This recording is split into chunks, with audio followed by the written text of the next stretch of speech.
Hi, this is Paul Acevedo of Windows Central, here with a quick look at Deflector for Windows Phone. This is a retro arcade-style game from Throwback Entertainment. When you start, you can pick Play or Tutorial. The tutorial is actually kind of long and unpleasant, but you probably do need to do it at least once. You'll notice the buttons on the screen to pick things, they're a little too small, they need bigger hitboxes, for sure. Okay. Now, the idea is that you're protecting the Earth from alien invaders and asteroids and stuff. It takes a little while before enemies start coming, but here we go.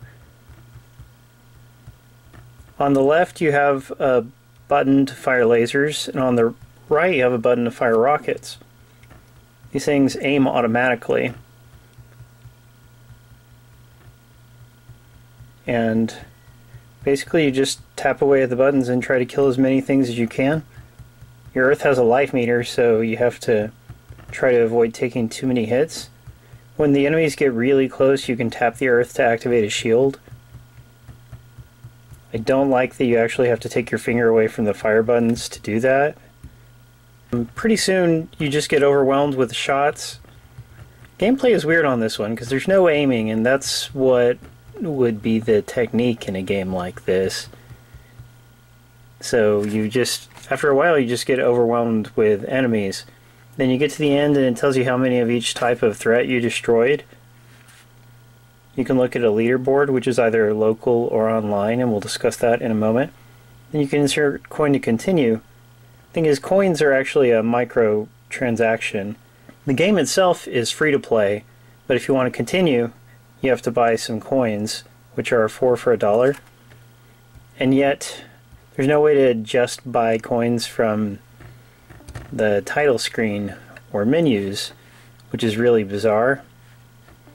If you want to buy coins, what you have to do is start a game and pause, and then you can pick Power Up. That's where you buy the coins, which doesn't make sense to me why they would hide them away like that. Like, the microtransaction screen should be right there on that game over screen and on the title screen, not tucked away in the pause menu. Makes no sense. Let's look at the settings. You can enable immersive mode and it will hide all of the UI on screen so you can't see your fire buttons.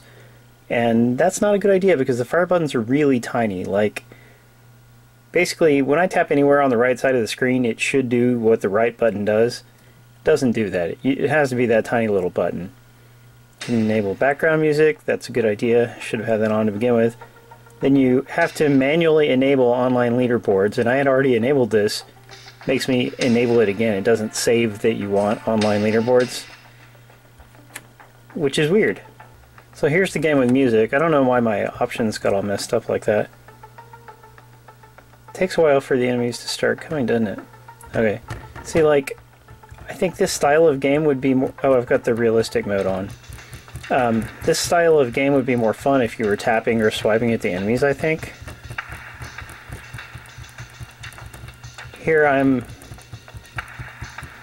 think I'm shooting some of the enemies, but it also hides the lasers and the missiles, so you can't even really tell what's going on much.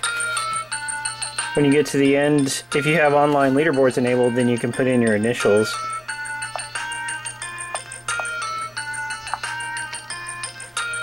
Proceed. And that's it. Let's see what the leaderboard looks like.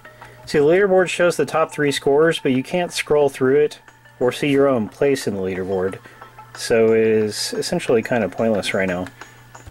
Deflector has a lot of room for improvement. Like, UI-wise, it feels kind of like it's at an alpha stage as opposed to a fully released game.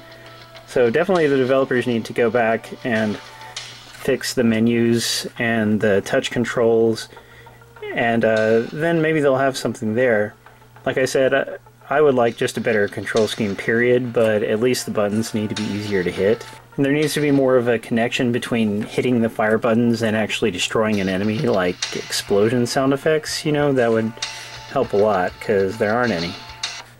See, like, why wouldn't there be sound effects when you're shooting all these things? At least I'd feel a little more like I was really doing something. Just needs a lot more work. But it is a free game, so it doesn't hurt to just give it a download if you want.